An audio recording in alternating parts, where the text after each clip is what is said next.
I think if anyone learned anything from Frank today, it's when you have a bad night and you crack into that Oreo package, don't let it take you down the road of looking for some black tar heroin on the black market. Don't do that. Just call it a night and say, I shouldn't have ate those Oreos. Tomorrow will be better. Don't go from Oreos to heroin. pizza to booze to heroin. Don't do that. Be like Frank. Just let it stop at Oreos. You're listening to Let Me Speak to a Manager with Frank Cava and Ian Mathews. What a crock of shit. Yeah, that was hot mic, Sam. You can't say God here. Don't worry, nobody's listening anyway. Do it live! I'll write it and we'll do it live! Frankie. Ian, you son of a bitch.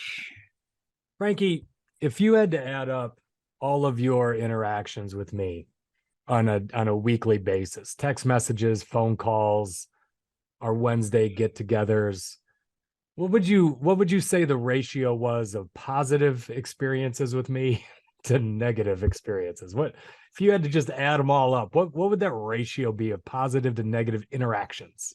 So Carla and I were having a conversation the other day. I'm like, Ian called me out of the blue and just checking in on me. He's worried about me because of the economy and I have to make some choices and it's really kind of hard. And she goes, oh, that was very nice. I'm sure he'll be really nice when you get on the podcast with him on Wednesday. I go, oh God, no, that could be gone in moments. Like that is a fleeting moment in time. I filled my quota of puffing you.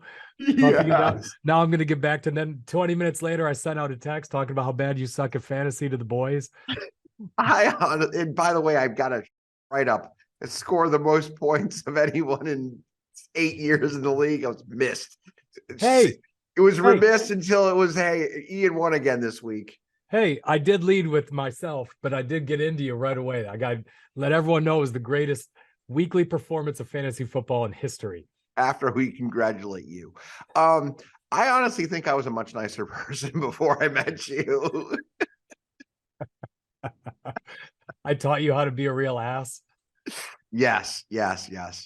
So we are talking. Ian put this agenda together today, and the agenda is going to be on negativity bias. And he's like, Frankie, this took me 2 hours. Don't say anything about it. I don't know if I can stand it.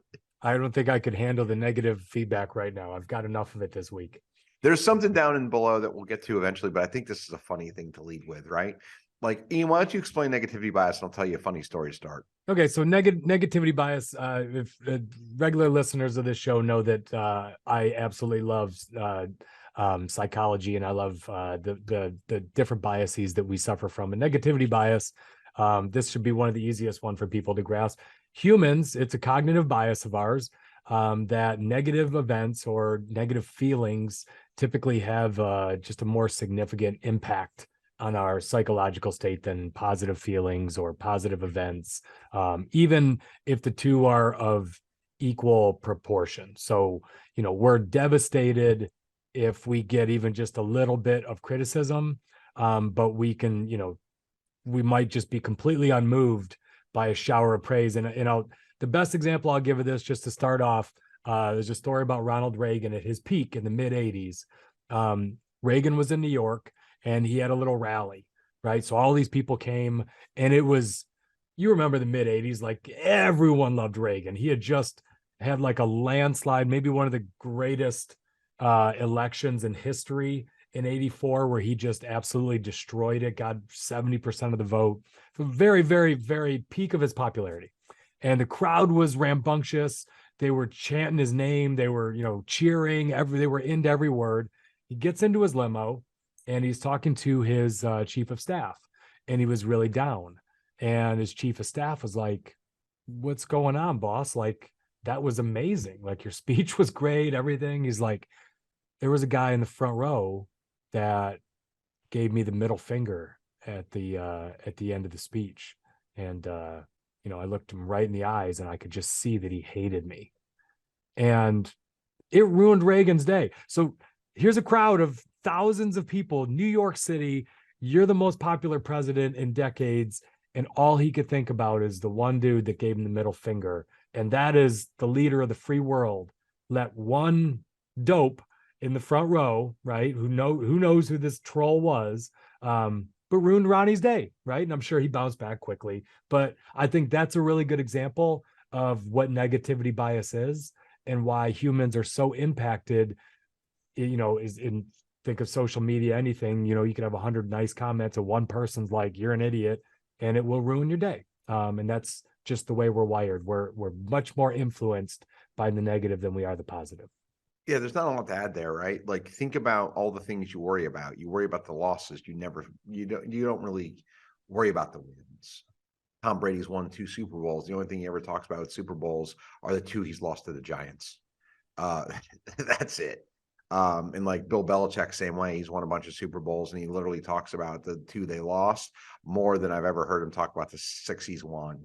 So I think, as a positive member of society, I think that is just how it works. I guess if you're some kind of egotist, perhaps you can focus more on the other side of it. But I think that's how we're wired, is to think about this. So what I think is really interesting, Ian, is this. I think we're all predisposed to worry more about the failures than the successes. So how do you use the successes to propel you forward to accomplish more? How do you use the failures to propel you forward and not tear you down? How do you turn those into positive experiences? We were having a hard conversation in the office today. The economy sucks. We're letting some people go. And what I talked about was I screwed a deal up. I could have gotten a deal done and I missed it. And I talked to everybody on staff about, I missed it. Someone came up to me afterwards and said, that made you sound really human, because you missed something. And I'm clearly pretty good at this job. It's a company I built around what I'm good at. So, but saying it that way is like, hey, I screwed this one up too. You're going to screw them up. But why don't we learn from what I screwed up, and let's not make that same mistake, and let's not repeat it. I'm certainly, I'm not going to repeat that mistake myself. So there's a psychologist by the name of John Gottman, and he's kind of chosen in his career path to study married couples. So he studies married couples to see what works, what doesn't work, what makes a successful marriage, what ends a marriage prematurely.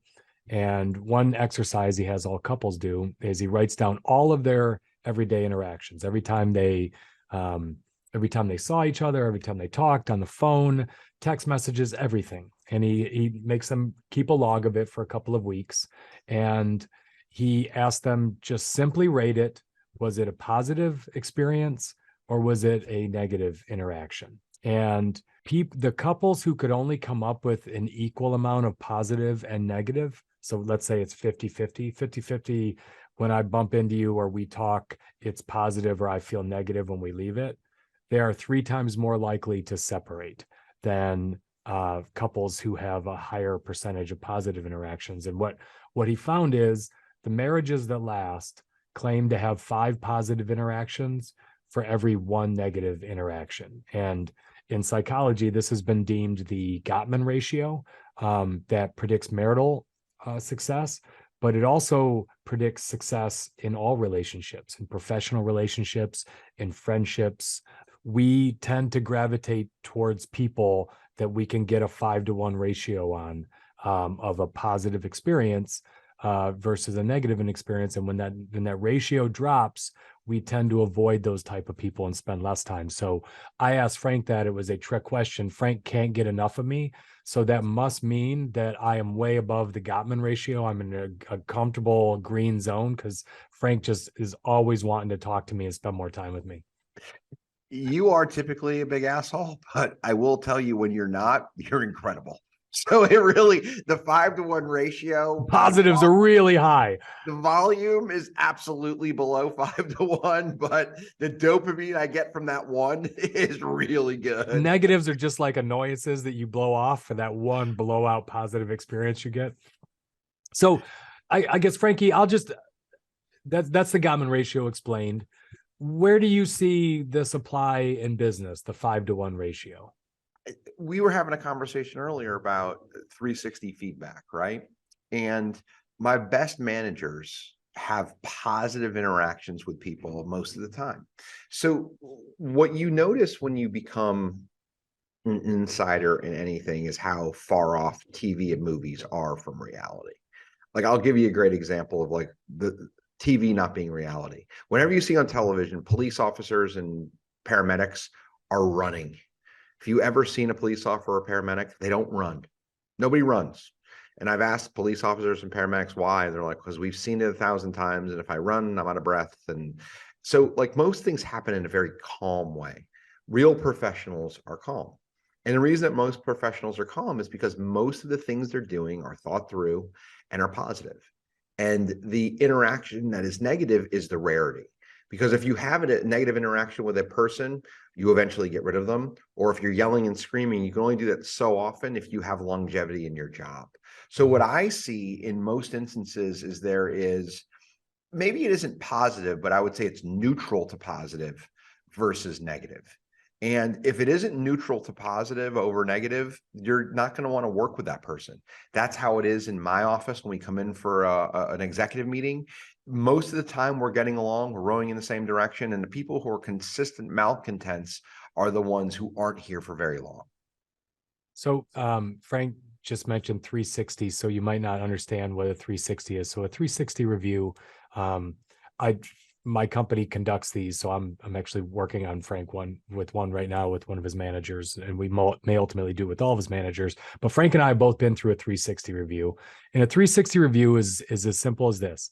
It's an anonymous survey that goes to cohorts that you interact with as a peer, cohorts that you interact with as their direct manager, and then your direct managers, right? So either if you have one or multiple, so you're getting feedback from above you, laterally, and beneath you, people that you're tasked with leading. And you ask the same questions of all three. And then what you're trying to see, is there a discrepancy? Do you rate really high with your boss, but really low with people who report to you? That maybe means you're a kiss ass and you're not authentic. You're not seen as authentic because you're a different person up the chain than you are down the chain. Maybe your team loves you and your peers can't stand you. So I've had that in one of my 360 reviews. And I didn't know it was even happening, where my team scored me off the charts versus my peers. But then when my peers got the survey, they crushed me, because what they were telling me was, you'll do anything for your team, and we're normally the collateral damage. You normally will just bowl your way over us to get what your team is asking for. My team loved it. They're like, Ian's great. He's a wrecking ball. Like, we ask him to go do something, he goes and, he's just a little tornado through Reston and then leaves and gets us what we want. But all the people in Reston were like, that son of a bitch, every time he comes, we know he's going to just stomp on us. And it was great feedback for me, Frankie, because I had to completely change the way I was working, because they resented me. And ultimately that was hurting my team in lots of little ways I didn't see. Right. Because my region kind of got picked on by these people that felt like they didn't have any power. So one of the things that Ian said in there in the earlier part of the conversation was, if your boss thinks you're great, but your team doesn't. So let's unpack that for a little bit, right? Maybe you're really skilled at a particular piece of the job. Like, you're a technical person, but you're not a great manager. So that's where your boss might give you strong feedback, and your peers might think of it in a way that, this person doesn't know how to manage me. So this is the power of the 360. The other side of it is, your peers might look at you as like, this person is an advocate for us, but then your bosses or the people, on the leadership team with you will tear you down because of the opposite side of that, because you empower the people in a way that isn't helpful for the whole organization. So it's a very powerful tool. And it's one of these things where, if it works perfectly, like, I don't have to be liked constantly. I need to be liked more than I'm not liked, because I sign the checks and I'm the boss and I have to make tough decisions in a lot of instances. But I would guess at work, people are probably 3 to 5 to 1 for the people who are performing well. And for the people who are not performing well, I bet it's lower, because I am on them. I'm harder, I'm tougher, I'm more critical, because they're not doing the job that they need to do. So I think that manifests in kind of a natural way. There's something else that's called the 80-20 rule. It's 4 to 1, right? It's 80-20 is, there's 20% of the people who get stuff done, and there's 40 or 80% of the people who don't. it's a very similar ratio in society. I think these things kind of manifest over and over again in different ways, with the vast majority happening in a way that's positive. So I thought of a few things, Frankie, when I heard this Gottman ratio of 5-to-1 positive to negative experiences. So let's just say you're a manager. So I think if I'm an employee, and I think an employee manager relationship is similar to a marriage. I mean, no one's locked into any long-term contracts in American business for the most part, unless you're a professional football player. So I can leave whenever I want. I'm a free agent. And if I'm only 1-to-1, think about that. If you were just a 1-to-1 ratio, like these married couples that get divorced, like flip a coin, whether I'm going to have a positive experience with my boss or not, there's no way I'm staying there. Think about it. You have a good experience. You should just expect the next one's not going to be good. That 5-to-1, I think if you're a manager listening to this, you should think hard about every time I interact with someone, when we leave, what would they have marked it? Would they have given me a green check mark or a red X? And to what Frankie said, it's not about a popularity competition. That's not what this is. It's not about being popular. Sometimes managers have to make decisions that are unpopular. Like Frank just made some decisions today that are clearly not going to be popular with his whole staff. He had to lay some people off. The people that got laid off are probably not real happy with those decisions. Some of the people who stayed are probably not real happy with those decisions because they're a little nervous. But he has to make those decisions because he runs a business and the economy's changed. But I think you can be very diligent in thinking about, how frequently do I interact with my team? And when I do, how many of them think, okay, at least he was respectful, he was positive, and that was a good interaction, even if I didn't love the decision. So I'm going to take this in a slightly different direction. I send an email out from time to time, and I don't send lots of them. And what happens, I'll send it to the construction department or the settlement department, and they don't reply. And what I do in my head is I immediately think, okay, they're not replying to me, so they might not be replying to anybody else either. And I immediately put them into a negativity because they're not getting back to me. And if you're not getting back to the owner of the company, who else are you ignoring? And I've called people out on this. I said, okay, talk to me about this. And I've told them, like, I don't see all of your interactions, but I would imagine the interaction with me is replicated through your interactions with others. So if you're not replying to me, am I improperly assuming you're not replying to anybody else? And people are like, no, we get back to them. I'm like, well, why the hell wouldn't you get back to me? And you're doing yourself a disservice because you're not telling me or showing me through performance what you're doing. You're ignoring me, which causes me to follow up. And if you're doing that, you're sending me the wrong vibe. I could be the only one feeling that way, but I tend to carry a fairly big wand. So like if I reach out to you, say, this is taken care of, or, hey, I've received your email. I'm unable to give you a great answer at the moment because I just don't have the facts from these people or this circumstance, but I will get back to you on this date and time with a follow-up. I'm on it. You send me that, I feel very different. And I also kind of think there's kind of a halo around you. Okay, they're treating me this way, they do this to everybody else. So there's kind of inertia that goes in each direction for you. And I think you have to be very mindful of that, because if for people you have limited exposure to, they're making their decisions or their judgments on you based on a limited sample set, and you might be saying the wrong things to them. So another thing that I would think about in business is hiring. If I'm looking for people, Frank and I have gone back and forth on passion. But I do think it's important. If I don't like numbers and I don't like spreadsheets and I don't like balancing and tedious mathematical work, I'm going to hate being an accountant. So if you think about that, maybe it pays me, maybe I'm good at it because I'm smart. But if all day long, 5 tasks I do to every one are negative, in my perspective, those tasks that I'm having to do are just negative. I'd rather be doing something else. I'll use the example of, I decided I wasn't going to be an engineer after one internship because I spent 3 months at a drafting table, drafting the same part, but in different variations. And I just drafted all day long with a pencil and my slide rule. And I drafted, and it was quiet work. And I wore a short sleeve button down shirt with a tie every day and stood on my feet. And I was like, engineering sucks. I don't want to do this. So I think when you're hiring, I do think it's important to look into position fit, which is, tell me about when you're having the most fun at work. What are you doing? What are things that energize you at work? What did you like about your past job? What didn't you like about your job? You're trying to, as an employer, understand, do they enjoy the type of work I'm going to ask them to do? Because if they don't, one, they won't do a great job at it, and two, they won't be there for long. So one of the questions, we've gone through this multiple times, right? We've talked about interview questions, but I'll just talk about it here. One of the first things I say to someone interviewing with me is this: I like to begin casually. Tell me something about yourself you'd like to share. And what invariably happens if the answer is great is it's unique, it's fun, it's funny, it's something like that. It kind of lowers the pressure, or it's strategic. And it tells me how you do the things that you're doing in the job in your daily life, or how you incorporate it.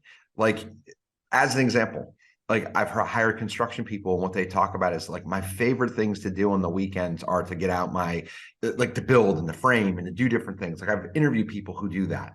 So what you realize pretty much immediately is this person is kind of default mechanism is to do the job I'm hiring for. If you're hiring someone on the accounting side and they talk about how little they like doing paperwork, or like how they love to be just free spirited, like what I hear is that's probably not the person who I'm going to hire for a role that requires a great amount of detail. So these are things that you have to really think through when you open your mouth in an interview, and when someone does and you're listening and kind of taking it in.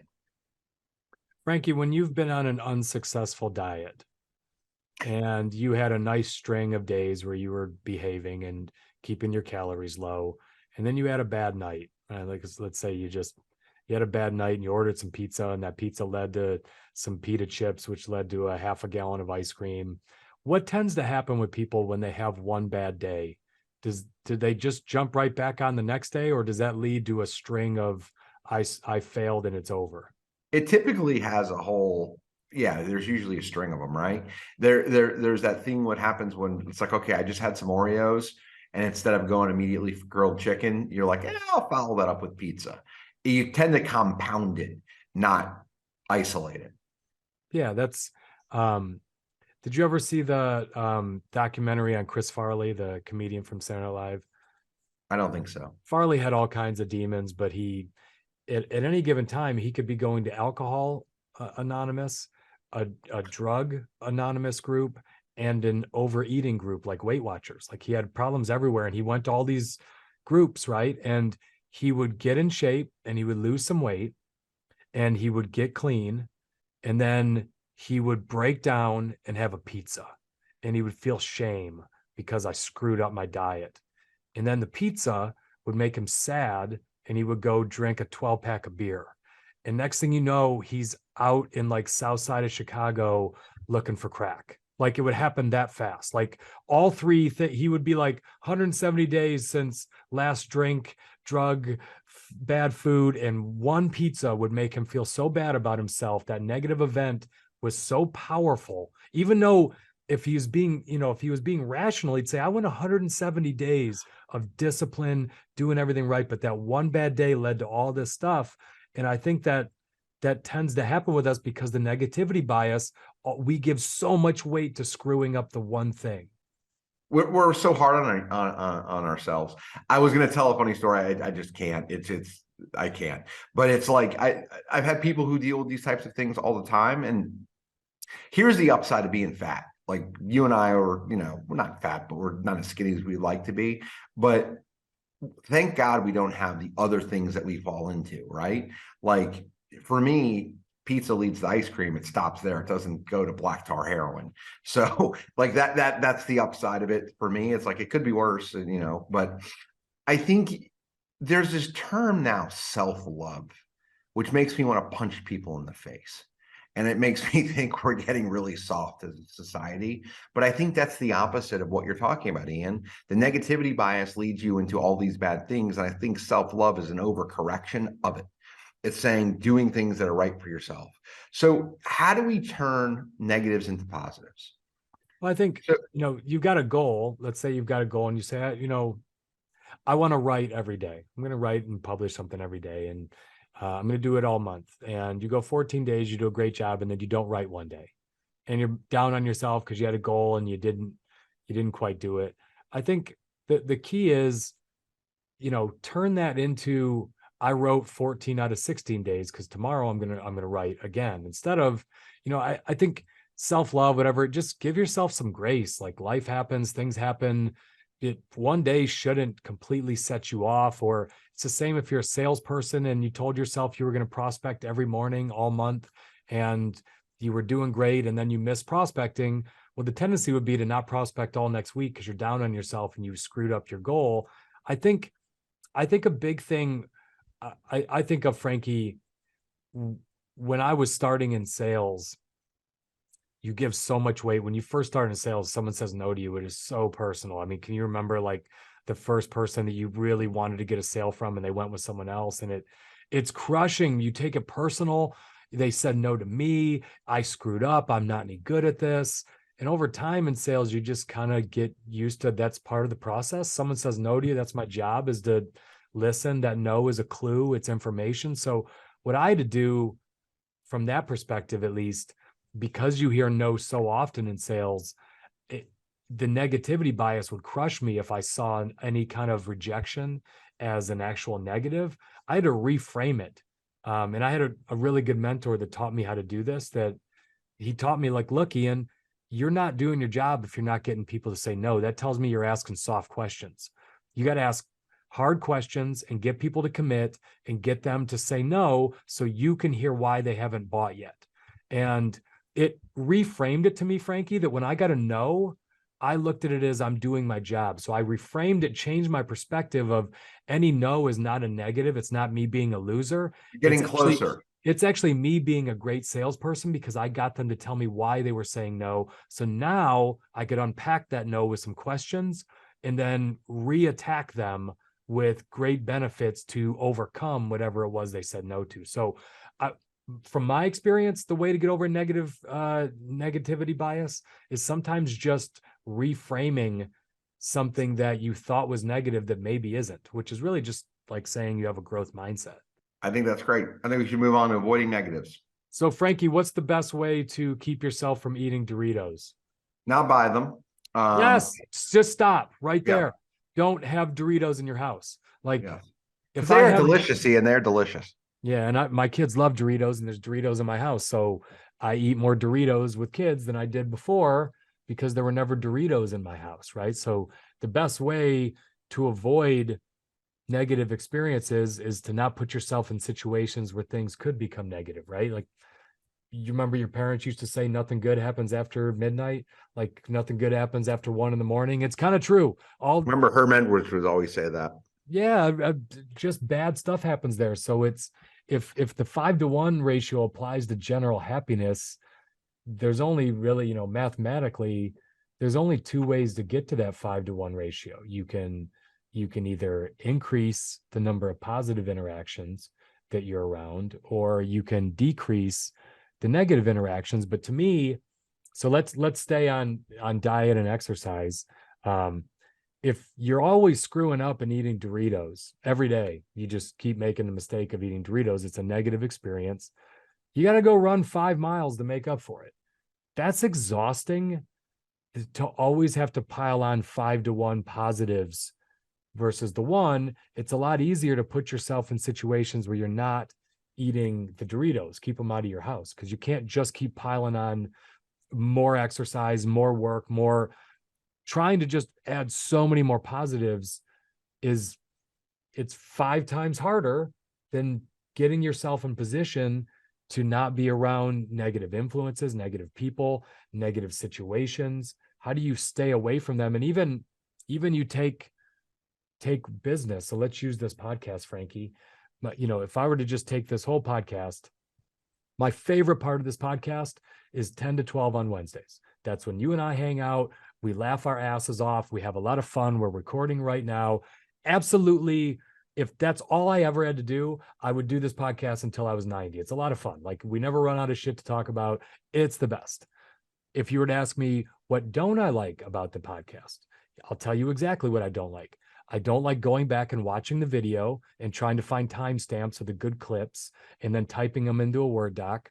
I don't like having to name those marketing clips. I don't like having to interact back and forth with our editor in Bosnia. I hate going into our Podetize website and writing out the description of the show and getting Podetize's website to friggin' work. And I don't like doing any of that. I don't like having to post on LinkedIn.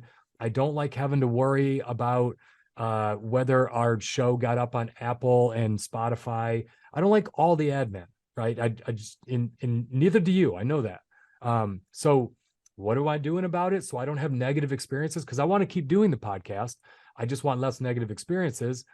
We're spending a little bit of money, spending $500 a month, and we hired a VA, and that VA hopefully is going to take all of that extra work off of me. So all I can do is show up from 10 to 12 and do the part of this, podcast that both of us enjoy. So there's another side of that, right? So that's delegating in a mindful way. We are having hard conversations here because we're going into the teeth of a deep recession, we think, and we have to be great at certain parts of our job, and we really need to drive revenue. So how we drive revenue is a multitude of ways, but we have a sales floor. And what the salespeople need to do is they need to go on appointments, and they need to get things under contract, and they need to sell them, and they need to drive revenue. Ian, what percentage of great salespeople are great at paperwork? Not good. It's got to be 20/80 on that one. Right. And you have a couple of people who are actually really good at paperwork. I'm actually really good at paperwork. I don't like doing it, but I'm good at doing it. And I would always have great paperwork with my sales stuff. But what we're doing is we're making a bunch of reductions, but we're adding more admin help. We're adding an admin. She starts Wednesday. And the goal is this: I want my salespeople on sales appointments. I want them in front of customers. I want them solving problems. I want them driving revenue. And what I want you to do is, while you're there, is just quickly call the office, put the stuff in the system, have a second person who's on staff who you're going to pay help you do those things, so you can get them off your plate immediately and you can focus on the next thing. That is what I think a good company does, is they get you in the right lane and they focus you on that. And I think in times of stress, like we're going into with a recession, I think it's critical. Here's another one that I think is worth talking about. So when I quit my job, this is 2009, I had very little revenue coming in, like none. And I had people who cleaned my house. I had people who mowed my lawn.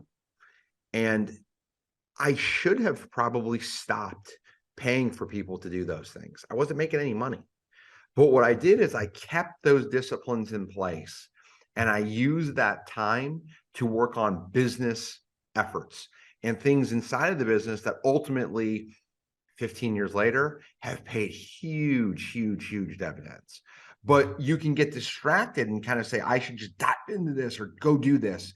But you have to ask yourself, is this my highest and best use?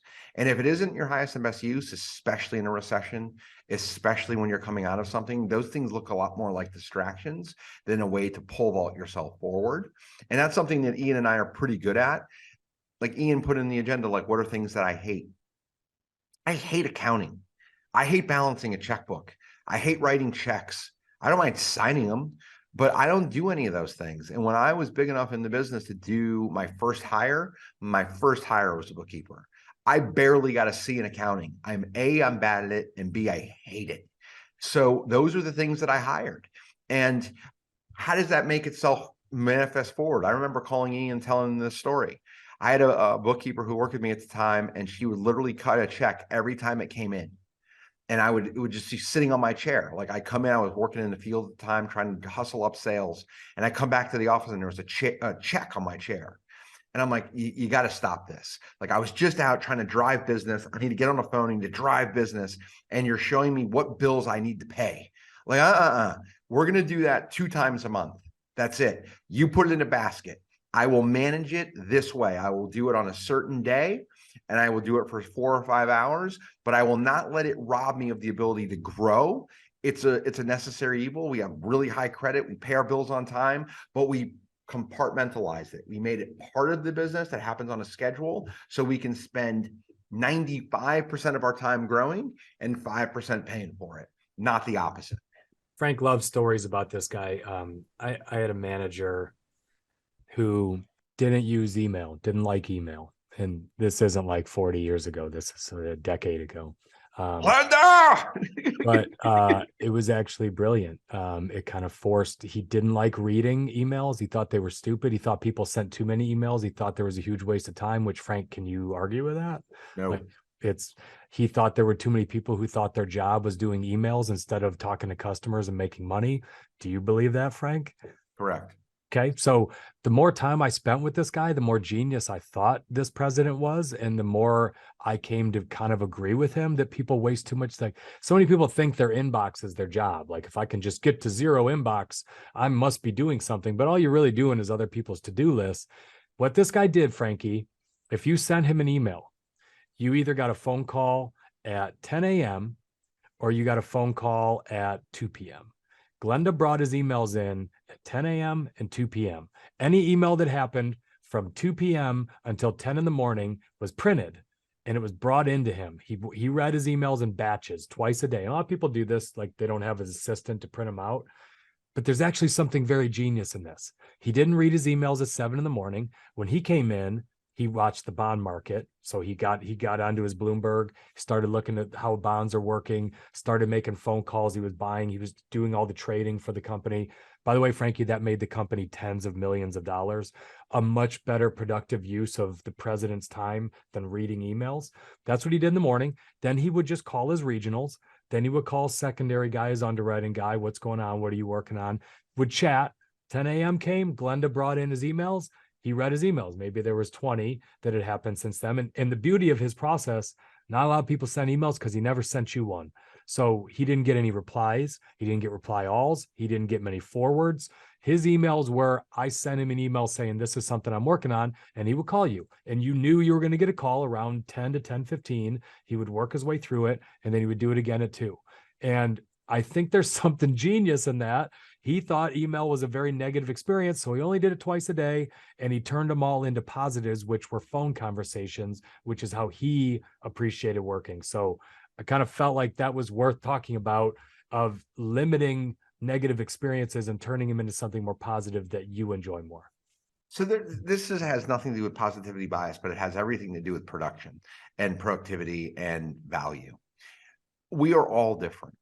Hopefully you get to a place in life, like in the news this morning, is Brittany Griner got shipped off to some work camp in Russia. She's not going to have a chance to show how great she is in a work camp in Russia. Like, she's going to just try to survive. But for most normal people who aren't in those types of situations, hopefully you make it to a place where your individuality is rewarded and you are compensated for production.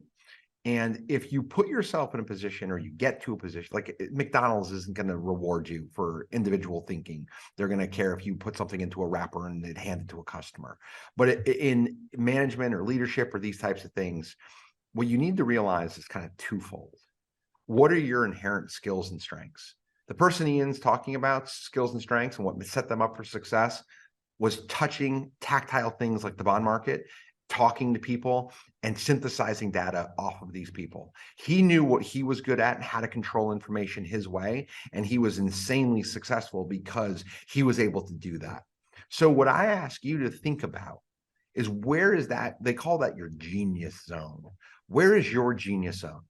And how much time do you spend in it? If you're a leader, how do you get your people into their genius zone? Most people will tell you what they suck at, and they harp on it. Everyone who works for me and reports directly to me, we talked about 360 feedback a minute ago, we know where their weaknesses lie. It's my job as a leader to get them to focus on the things where they're great. Someone else will do the stuff you're not great at, probably at a lower cost. Give that to them. That doesn't mean you're weak or bad or insignificant. What it means is you're smart enough to know that these are my fallacies. These are the things I'm not great at. And instead of trying to spend my time doing them, I will give it to somebody else to do, and I will do the things I am great at. And that is what society rewards. I'll use one last example of this. If you make $2,000 an hour, that's $80,000 a week. That's $4 million a year. $4 million is a lot of money. It's like being a above average punter in the NFL or like a good third wide receiver. Like these are jobs that most people don't get. My goal around here is to focus on $2,000 an hour problems. If it pays less, I try not to do it.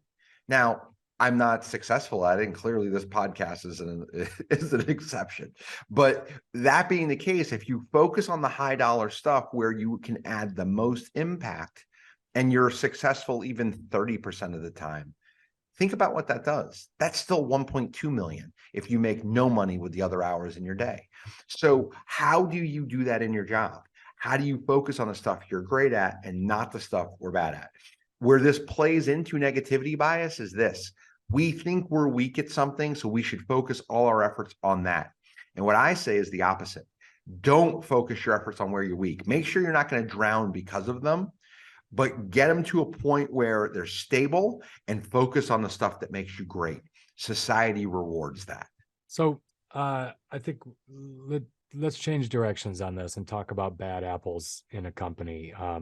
I can't wait to talk about this, by the way. Yeah, so Frankie, you've been through my management class with your team. I have an entire week devoted to bad apples because I think it's one of the hardest things new managers struggle with, especially bad apples who are performing to an extent, that are capable of getting results, but there are three types of bad apples.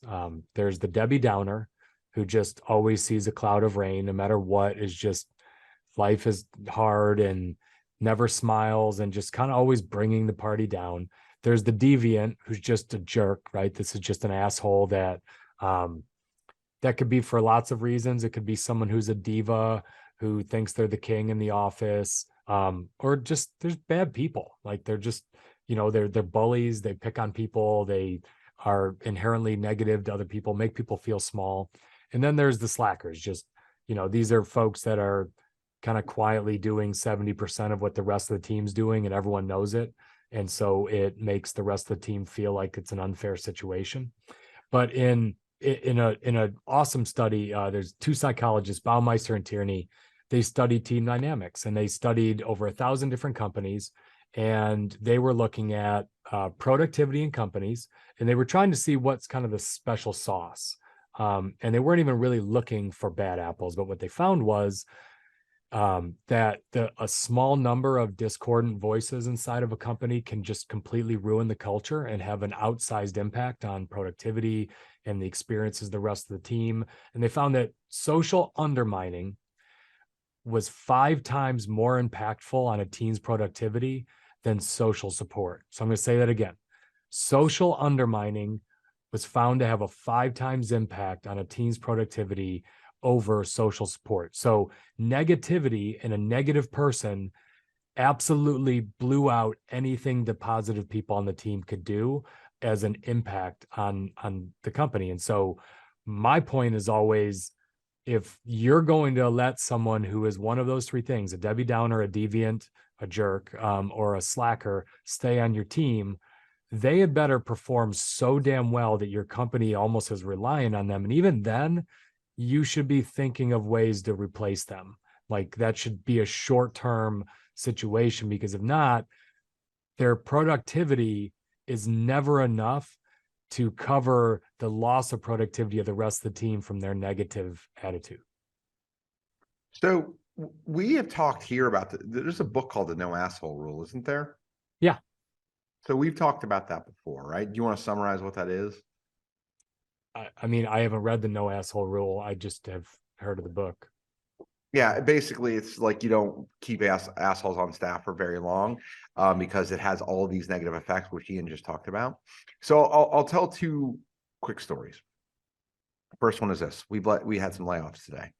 One of the people that we laid off, when we asked the support staff that works with her what they thought, toxic was the word. Toxic. That's not a word you want associated with you in your career. That is terrible.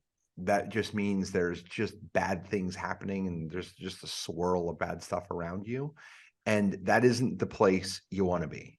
So I think lower than asshole is toxic. And I think you have to be very careful if that is your attitude, because people are paying attention to it. And especially now, likability is critical. I did a presentation yesterday for 300 people, and I talked about the top 10 things you have to do in a recession. And one of the bulleted points is, Ian and I have talked about it here, it's build your lifeboat. Right now, it's time to pick who's going to be in the foxhole or the lifeboat with you. And you do not want people who are assholes in your boat. There is one exception, unless they are incredible. I have a part-time job. Ian knows about it. They refer to me as the world's nicest asshole. I'm more critical than anybody else that works there. But I held 300 people in the palm of my hand for 2 hours yesterday because I'm really good at my job. Now, I'm not an ass, but I am very critical, and I think in a way that's a little bit different, and they get construed as that. But I bring a ton of value. And because of that, they tolerate me because of the fact that I bring a ton of value. Now, I know this, and I don't know if it's a long-term fit or not, because there's headbutting. Like, I don't think they're hard enough. They think I'm a little too hard, but I'm really good at it. And I can synthesize things and communicate it in a way that others can't. And I'm the chosen ass. I'm the one who delivers the bad news because I'm okay with it. So if you are that person, you must know it. Don't be surprised. And you need to be incredibly great at what you do. I mean, I gotta cut you off, because I don't want someone listening to this to think I don't agree. I think you're talking about two different things. I don't equate being critical with being negative. Someone who's negative doesn't have a purpose. Someone who's negative and toxic, a toxic negative person is just an unhappy person who's miserable no matter what happens. You're critical, which means you're not passive aggressive. You're assertive. You're willing to look someone in the eyes and say, your business is failing for these 3 reasons, and they're all on you, and you should fix these. Whereas then the other people around you in that mastermind won't say that because they're afraid of hurting someone's feelings. You know that you have to hurt some feelings to be a great coach. And I think that's very different, Frank, than being negative. I think critical is just being honest and sharing your experiences and what you're seeing. Negative is just bullying someone for the sake of it because you're using your power to make yourself feel better. And that's just not you. I think you are critical to the point where it stands out in your organization and it's a little bit eye-popping. And part of that is we grew up in some tough Fortune 500 companies. You grew up in MVR. There's not a place for the weak or killed and eaten when you go to the corporate office. I grew up there too, and I grew up in GE under Jack Welch. Like, you didn't have soft skin. The guy wrote a book called Straight from the Gut. He told you when you were sucking. So I don't think you're negative. I think you are really candid, and I think that people should pay you even more because not enough people in that organization you're in are candid enough with people, and they're about to wish someone was more critical with them next year when all of their debt comes due and they're screwed because someone wasn't being honest with them about their business. That's my opinion on the deal. This is the 5-to-1 ratio, folks. You just heard the nice stuff. But see that? I'm spectacular when I'm nice to Frank. There's no doubt. That was an incredible. Keep going, Ian. Keep going. But what I will say is this. Maybe I'm an asshole, maybe I'm not. The people who can be assholes or can be misconstrued or who can be misunderstood, the ones that are typically around are usually understood by a few people, or they add incredible value. The people on my staff that piss the most people off tend to be the ones they make the company the most money. And we've got to do our job to keep them in the lines and make sure they don't get outside of them so they do too much damage. But that is a different thing, a high-level performer. If we took this to sports, there's a lot in the news right now about Tom Brady, right? Like, he's getting divorced, he's throwing the iPad, like all these things. But he's the opposite of Aaron Rodgers, who's very passive aggressive. And Tom Brady is 7 times more accomplished in winning than Aaron Rodgers, who might be more talented. And it's because what Tom Brady does is he confronts and he deals with it and he takes it head on. There is no negativity associated to that because he calls you out and it's on to something else. And there's other things that can linger. And I think that's what Ian's saying is I think Ian and I both have a similar strategy here. We're going to deal with it. We're going to call it out, and we're going to say, no. That's not it. It's this. This is our opinion of it, and we're going to move past it. So staying on that, two quarterbacks that are really talented. If you just we're watching games on like any fan, we don't have any inside information here, but when you watch Tom Brady, he's critical of effort. He's critical, like he just said we need to give more effort. We need to, and when you hear him chewing ass, when he's yelling at guys on the sideline, it's effort, it's focus, it's effort. Aaron Rodgers, things that can be controlled. Aaron Rodgers throws a pass and someone drops it, or they run the wrong route or not the great route. What does he do? He rolls his eyes. He turns away. He shows them up, on TV that you're not good enough. And a lot of his guys, he just doesn't have some of the talent. So he wants the world to know that wasn't That's it. That wasn't my throw. That wasn't me. I'm a great quarterback. He's not focused on effort. He's focused on, I don't have enough skill around me. Get me better skill around here. To me, that's a negative person. That's a negative leadership. Tom Brady is just holding you to the same standard that he will go with, right? Like, he's a hardworking guy. He puts in max effort. He expects it out of everyone else, and you'll hear it if he doesn't.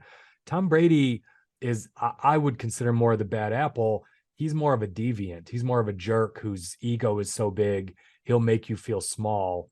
Whereas I don't think Brady's trying to make everyone feel small. He wants their effort level to reach his. That's all he's pushing for. And I think that's great leadership. So let's get into leaning in the negatives. So, you as humans, because we're so impacted by negativity, Frankie, there's a strong aversion to loss, right? Which we've talked about this before, that people would rather avoid a loss than go for a win, which is why most Americans are employees and not employers, because that's kind of a loss aversion culture. And we play not to lose a lot of times. So I've talked about this before, that I've seen executives with stock options that are in the green, and they just become order takers and try to fly under the radar, try to avoid, like, they work to not screw up. They work to not have anything negative tied to them. And they end up having completely unspectacular careers, and they aren't respected. So you can have a problem with that if we know that, and most people have a strong aversion to loss, you can run into a culture where there's no risk taking at all. Everyone is trying to just stay under the radar. So I guess my question to you, Frankie, as an owner, how do you encourage risk taking? How do you encourage people to put themselves out there and take a swing that might fail? I don't necessarily know if we do it exactly like this, because in our business, what we encourage is we encourage you to get something under contract, because we have a contract that is written with an out, where if it's the wrong deal, we can get out of it. What I can say is, we had this conversation this morning. The presentation I did yesterday, I showed the leaderboard that we use in our office, and we have a leaderboard that's up on the TV screens in the office, and it shows who's performing, who's number 1, who's number 8. And it shows this, and it's not from a public shaming standpoint. It's because I want people to understand where they are, and if they want to change it, it's on them to change it. And if you are in 3rd place and you want to get to 2nd or 1st, what is it going to take to get there? Because what I want to breed is a culture of winning and competition. And I want people to, the most fun I have in my life is when I'm competing and I'm winning. If it's scoring a touchdown, if it's pulling a flag, like, as a 47-year-old, it's different than it was as being a kid. My 4-year-old runs around the house and he wants to be fast. He wants to win the race. It's built in us. He doesn't know that it's inherent inside to want to win. So what we try and talk about is this: put the good stuff in front of you and put that in the windshield, and put the bad stuff in the rearview mirror, and focus on the windshield, not the rear view. Push hard about what's in front and how do we accomplish and how do we achieve, not focus on the stuff that's dragging us back or down.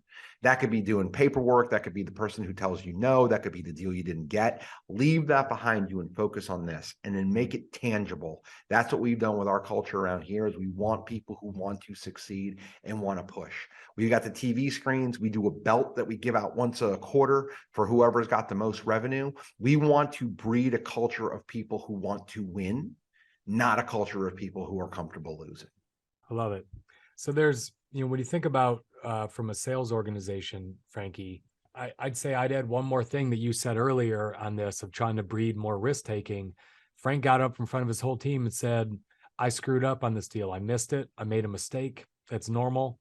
I'm not perfect. So one thing Frank's doing to encourage risk taking is to show people he's human and he makes mistakes. And that's even with all of his experience and having his name on the door, he makes mistakes. And guess what, guys? It's all right. I didn't fire myself. I didn't quit the company. I'm not shutting the doors down because I made a mistake. So I think having that kind of humility to admit when you screw up goes a long way in building a culture where others will raise their hand and say, I'm struggling, or I failed, I made a mistake. Because look, if the boss makes mistakes, I can make them too. I shouldn't make too many. Can't make them every day, but it's okay if he can admit when he screws up. I think self-deprecating leaders create really great cultures where people aren't afraid to fail, and there's a little more risk taking when you have a self-deprecating leader. And I'll further the conversation with this. I screwed up. This is how I did it. This is how I will react differently going forward. I will not make the same mistake. I understand what I did wrong. I've coached myself. I've learned and from I've it. talked about it publicly because, hey, you might be able to learn from what I just did. Yeah. And I'm capable of making this mistake. So are you. And I'm not going to criticize myself too much over it. And I won't criticize you for making a similar mistake, but we're going to manage to a standard that's going to help you not make the mistake that we just made. So Frank's business is just a pure sales organization, right? And every business that I'm in right now is purely in sales mode, right? Like we don't do anything until I sell something. And in a sales organization, you have to think about what persuades people. So I have two quick stories here on how a salesperson might use negativity bias. So Red Cross was looking to increase their blood donations. So Red Cross ran an experiment, and they delivered letters to people to different houses, and they split them up 50-50. One letter was written in that they were telling people that they could, quote unquote, save a life by donating blood. The other letter said that they could prevent someone from dying. So one was a positive, save a life. The other was a negative, avoidance. And what they found was both letters worked. They got donations, but those who were delivered the negative letter to prevent someone from dying were 60% more likely to donate blood than those that were offered a chance to save a life. And that's avoidance, that's loss aversion, that's negativity bias. So I think that story is awesome. And then there's a second story, a second study that was done on loss aversion, where two groups of teachers that were seeking funding to do some project.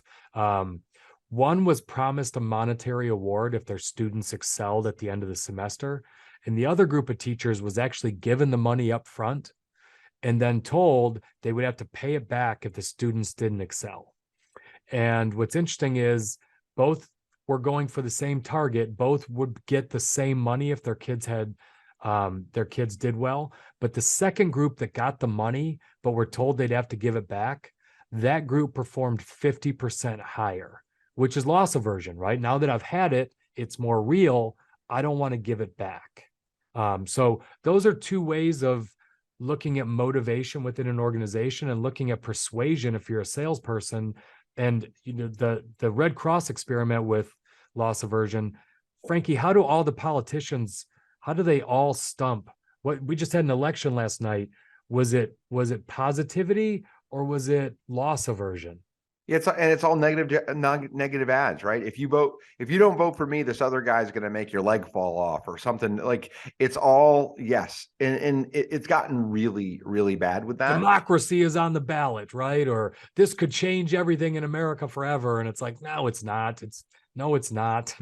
But that's how they try to gin you up to come in. Is they try to, the way politicians work is, come vote so the other guy can't win. Not come vote so I can win and my policies work. No. It's you need to come vote so Joe Biden doesn't become president again. You need to vote so that Donald Trump doesn't get back in office.